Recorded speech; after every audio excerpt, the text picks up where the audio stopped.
Several smoke belchers along EDSA were apprehended in an emission testing conducted by the DENR and Coalition of Clean Air Advocates. More from Benj Bondoc.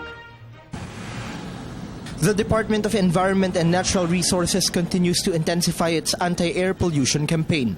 In connection, the agency, along with the Coalition of Clean Air Advocates, conducted an anti-smoke belching operation near the EDSA People Power Monument in Quezon City. The operation's target were vehicles emitting poisonous fumes, which greatly contribute to air pollution in Metro Manila. Authorities, together with the beauty queens of Miss Global Philippines, examined the emission quality of apprehended vehicles. Violators were subjected to sanctions. For instance, the plate number of this bus, which failed the emission testing, was confiscated.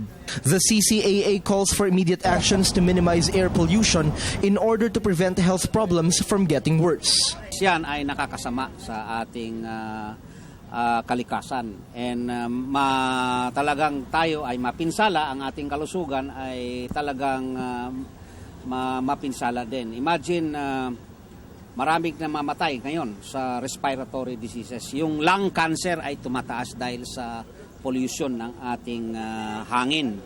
And lahat mamamayan dapat maninindigan tayo sa ating karapatan na makalanghap, makahinga ng malinis na hangin. Meanwhile, this man caught attention when he demonstrated how his invention cleans vehicle engines, which result to better smoke emissions. Kaya magagamit po natin po dito, pag lumabas po ito, pag ginamit po ito, doon sa engine oil na yan, ikakrak na yung engine oil na yan. Gagawin niyan parang bago yung engine oil ninyo.